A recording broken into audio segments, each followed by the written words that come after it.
Assalamualaikum warahmatullahi wabarakatuh. Perkenalkan, nama saya Jul Hidayat Musam, SPD MPD.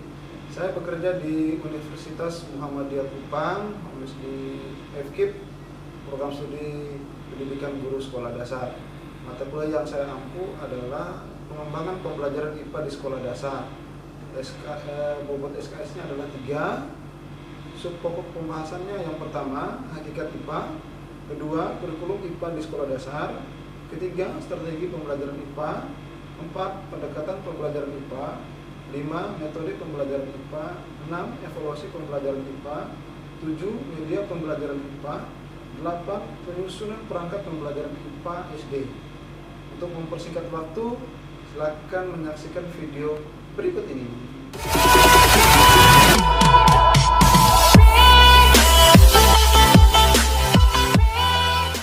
Assalamualaikum warahmatullahi wabarakatuh. Waalaikumsalam warahmatullahi wabarakatuh. Baik, selamat pagi. Halo. Salam. Salam sejahtera untuk kita semua ya. Ya Pak. Baik, hari ini sebelum kita memulai pembelajaran kita hari ini, baiknya kita berdoa dulu. Satu orang bantu saya untuk pimpin kita dalam berdoa. Ayo sekarang.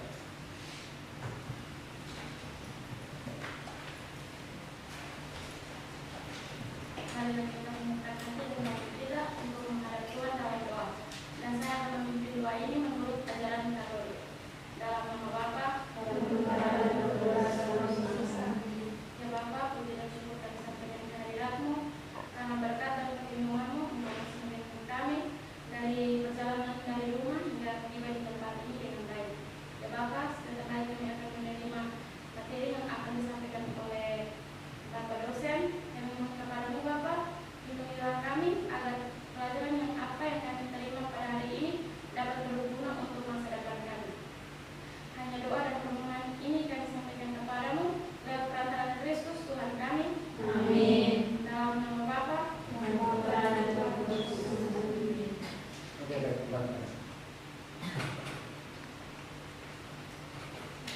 Oke, baik. Untuk mata kuliah kita ini adalah mata kuliah pengembangan pembelajaran IPA di sekolah dasar. Nah, jadi untuk indikator pencapaian pada hari ini, khususnya pembelajaran hari ini ada 5. Yang pertama adalah bagaimana kita memahami pengertian dari strategi itu sendiri. Yang kedua, mengklasifikasi strategi pembelajaran. Yang ketiga, menentukan dasar pemilihan strategi pembelajaran. Yang keempat, menguraikan macam-macam strategi pembelajaran. Dan yang kelima, menentukan jenis permainan yang dapat dijadikan strategi pembelajaran di kelas. Inilah indikator pencapaian yang harus kita capai hari ini. Ya. Oke. Next, yang pertama adalah strategi pembelajaran. Apa itu strategi pembelajaran? Strategi pembelajaran adalah gabungan dari beberapa rangkaian kegiatan, cara mengorganisasikan materi pelajaran siswa, bahan, peralatan, dan waktu yang digunakan untuk proses pembelajaran agar apa? Agar proses pembelajaran itu tujuannya tercapai. Nah, terus strategi pembelajaran juga berawal dari suatu proses belajar mengajar yang bertujuan untuk membuat siswa belajar dan berubah tingkah lakunya. Dari belajar itu ada perubahan, ada efeknya terhadap tingkah laku peserta didik. Nah, ini salah satu pengertian strategi yang harus dipahami oleh teman-teman calon guru. Oke, baik, kita lanjut ya. Jadi yang kedua atau bagian B adalah klasifikasi strategi pembelajaran. Apa saja klasifikasinya? Yang pertama adalah strategi pembelajaran langsung.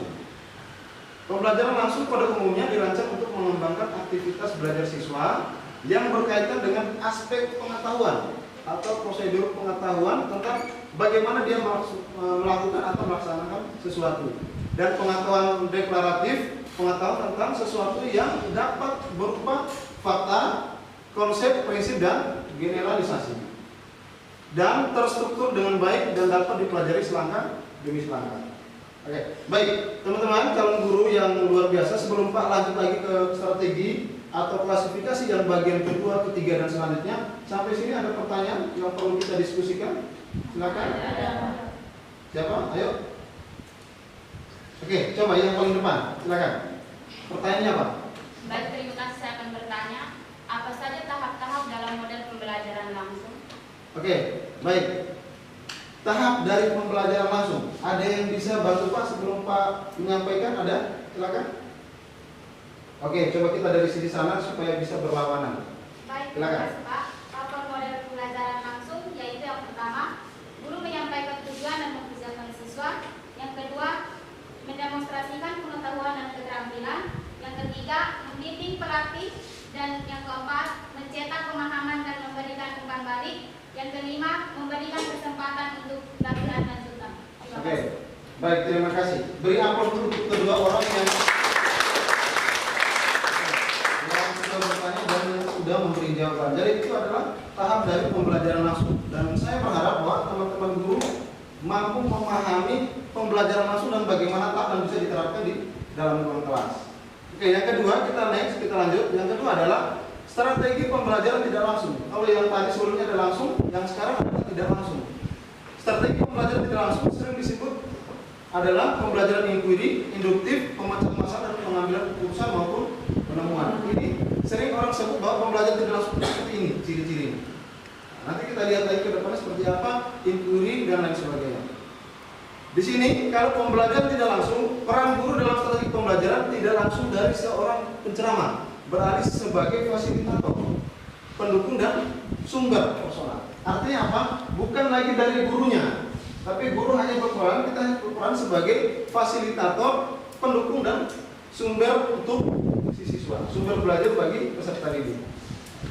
Kalau pembelajaran langsung tadi semuanya adalah dari guru. Kalau pembelajaran tidak langsung itu kembali kepada siswa. Kita jadi fasilitator. Sampai sini paham? Pak. Oke. Ya, next yang ketiga adalah strategi pembelajaran melalui pengalaman. Strategi pembelajaran melalui pengalaman berpusat pada siswa dan berorientasi pada aktivitas. Jadi tujuan dari pembelajaran ini bukan pada pengetahuan atau penguasaan materi dengan menghafal materi pembelajaran, tapi orientasinya adalah memberikan pengalaman yang jangka panjang. Nah, makanya apalagi ini pembelajaran IPA, kalau mengajar IPA jangan hanya sebatas abstrak. Oh, daun ini seperti ini. Nah, atau buah apel itu bentuknya seperti ini. Kita hanya menjelaskan abstrak, tapi coba bawa mereka ke dunia nyata, bawa ke kebun atau halaman sekolah, mereka bisa melihat langsung. Itu adalah pengalaman mereka melihat, oh ternyata daun itu seperti ini.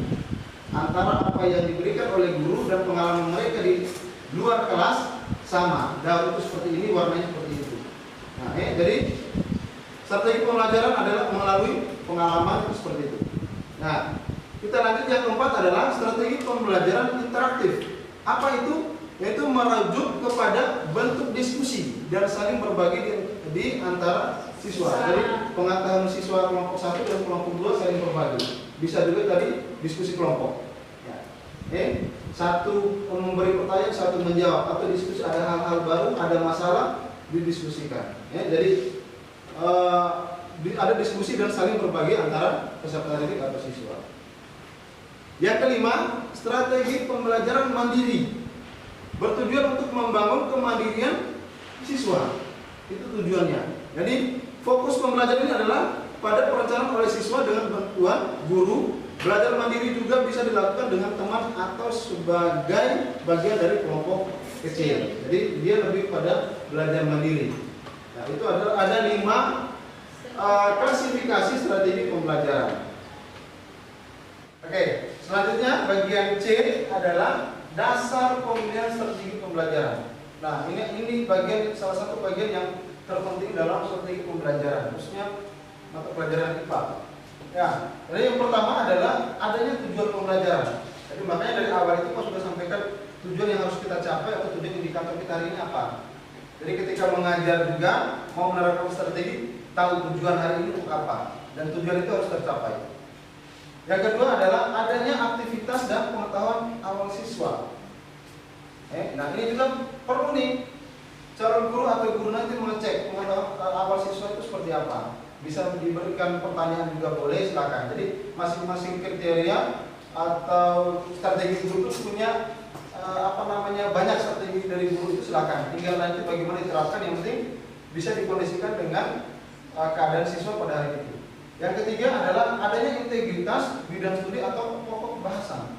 Mengajar bukan hanya mengembangkan aspek kognitif, tetapi juga mengikuti aspek afektif dan psikomotorik.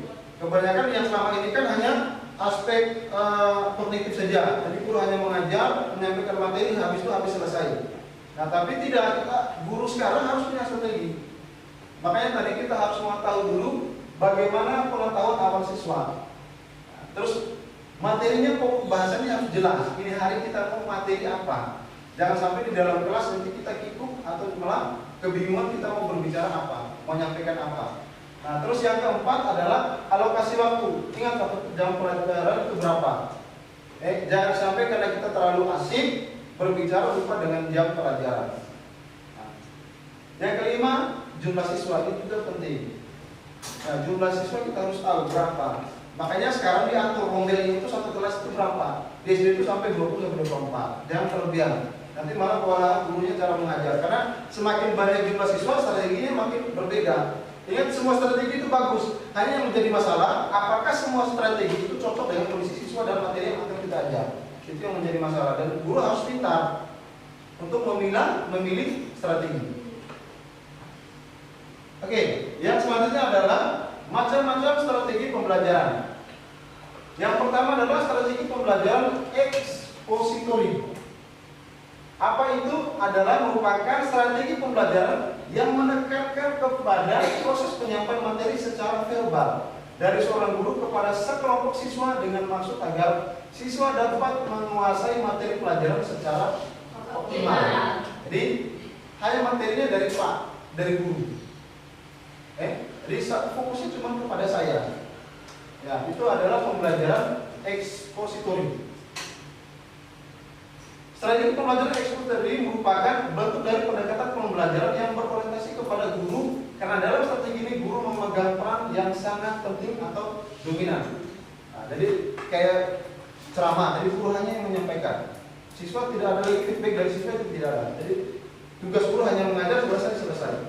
Jam pelajaran habis. Nah, itu adalah pembelajaran ekspositori. Yang kedua adalah strategi pembelajaran inquiry.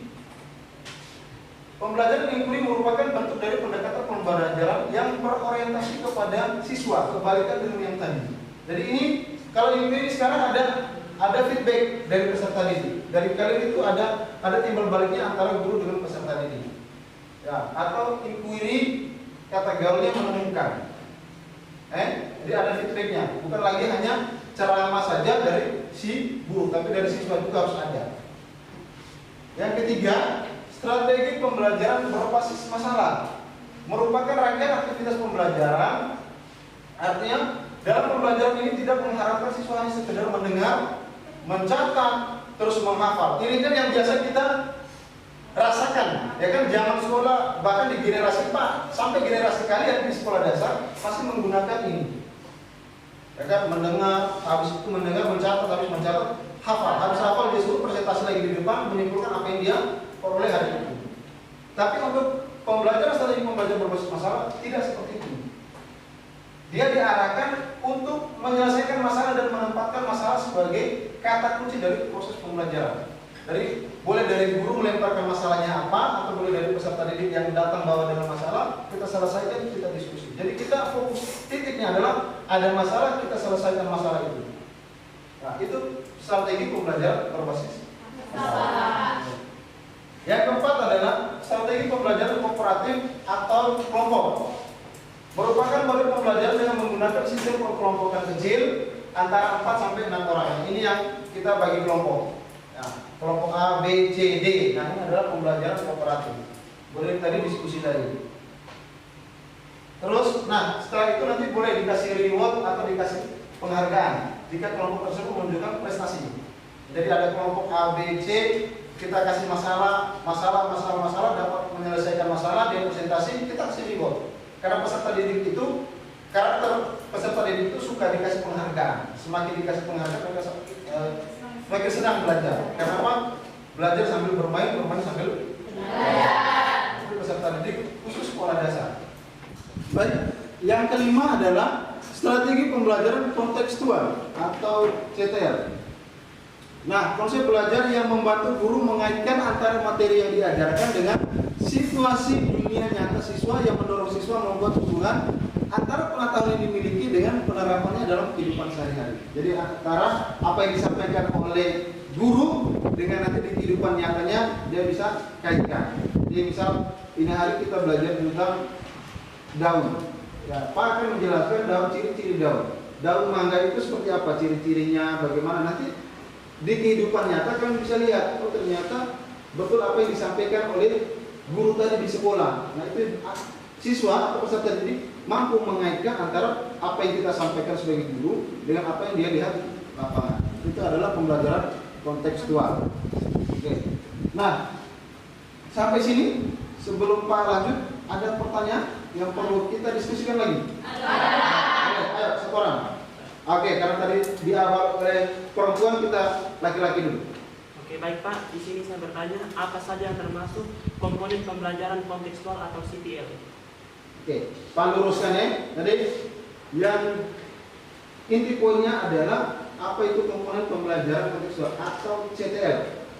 Oke, ada yang bisa membantu lagi Pak untuk menjawab pertanyaan ini? Ada? Siapa? Oke, silakan. Ayo. Oke, baik, saya akan menjawab pertanyaan dari saudara Ipang. Ada 6 komponen pembelajaran konseptual.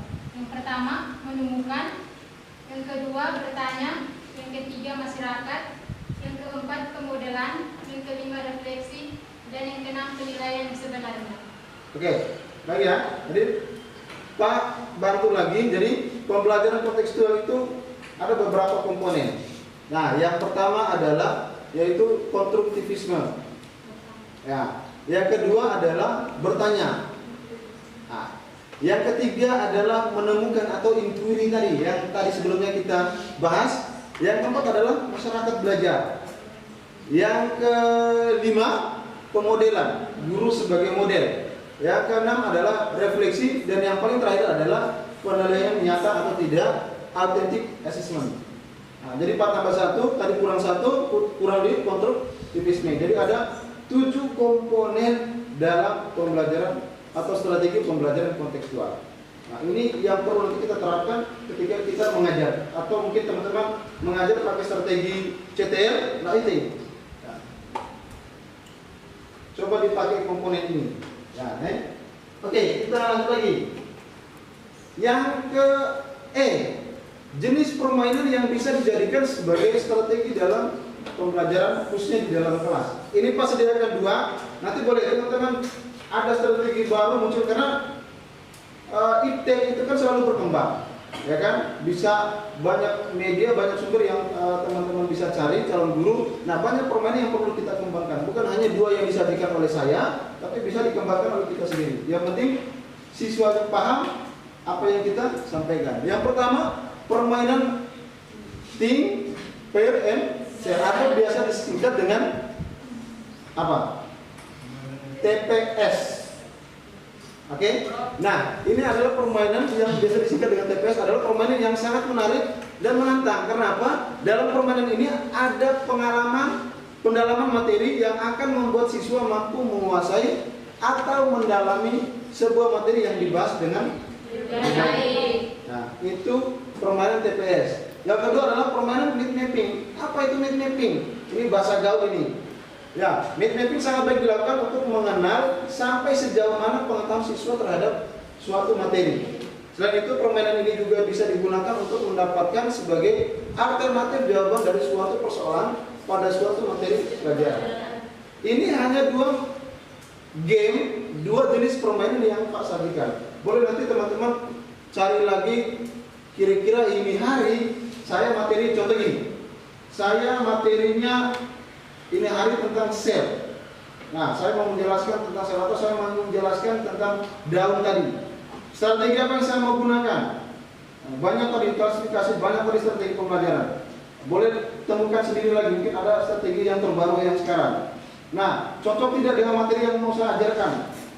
Terus di akhir-akhir atau di tengah-tengah part, coba bisa tidak dimasukkan dengan sebuah permainan yang penting tidak meninggalkan poin inti dari materi kita hari ini. Kita mau menjelaskan tentang daun, boleh kita bentuk permainan, satu di sini, satu di sana, lomba lari, ambil daun di sana, dia jelaskan apa itu daun yang dia dapat. Nah, banyak bentuk permainan, tinggal bagaimana kita terapkan itu dan lihat sikon kondisi peserta didik. Nah, terkadang kita karena fokus menemukan strategi, hanya lihat kondisi kita, strategi ini bagus, cocok, tapi tidak lihat bagaimana sikon dan jumlah peserta didik di dalam ruang kelas. Oke, baik. Jadi teman-teman, itu adalah strategi pembelajaran kita khusus untuk mata pelajaran IPA di sekolah dasar. Nah, jadi bisa nanti sudah paham strategi itu apa, bagaimana klasifikasinya, macam-macam strategi nanti supaya nanti ke depan ketika nanti sebentar lagi turun PPL. Nah, ketika turun PPL bisa diterapkan strategi yang kita belajar hari ini atau ada strategi baru yang kalian temukan mungkin di buku atau di YouTube di mana, bisa itu diterapkan. Nah, terus ada permainan yang perlu kita terapkan. Biar apa? Biar kelas juga tidak kelihatan seperti apa? Kuburan, ya kan? Sepi, sunyi.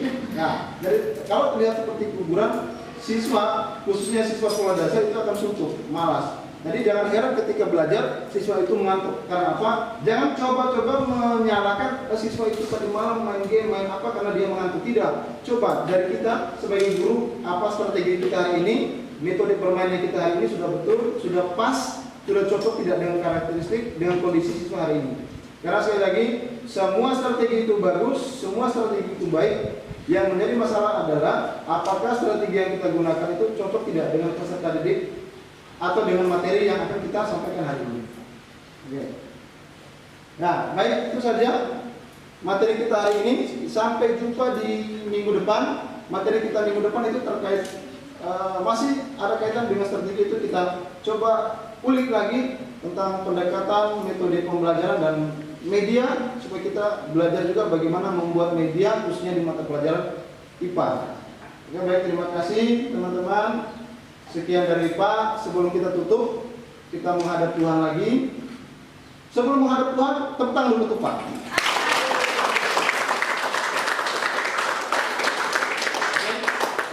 Satu orang pimpin kita untuk berdoa. Silakan. Ya, laki-laki. Oke, silakan. Sini depan. Silakan ambil sikap berdoa setelah menghadap Tuhan. Kita bersyukur kepada Tuhan karena hari ini sudah lancar kita belajar hari ini. Silakan.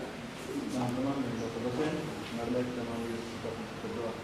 Jadi saya membawakan doa ini menurut ajaran agama saya yakni Katolik. Dalam nama Bapa, Allah Allah di surga, puji dan syukur bagi kehadirat-Mu, karena atas berkat dan perlindungan-Mu dari mulai kegiatan pembelajaran sampai selesai dengan baik. Sekarang kami pulang, bimbinglah kami dalam perjalanan pulang. Semoga apa yang kami pulang dengan selamat di rumah kami di kos. Nama kami puji dengan sepanjang masa. Amin. Dalam nama Bapa. Amin. Oke, baik, terima kasih. Oke, sebelum kita tutup sekali lagi beri aplaus dulu untuk kita.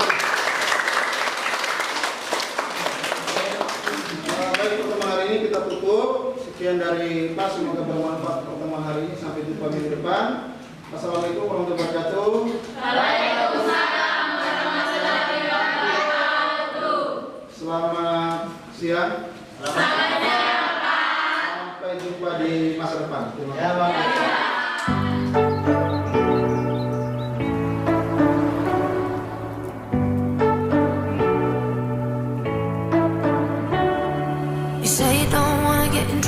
That you're doing fine cause you got me. I don't wanna break your little bubble, but you gotta wake up to reality.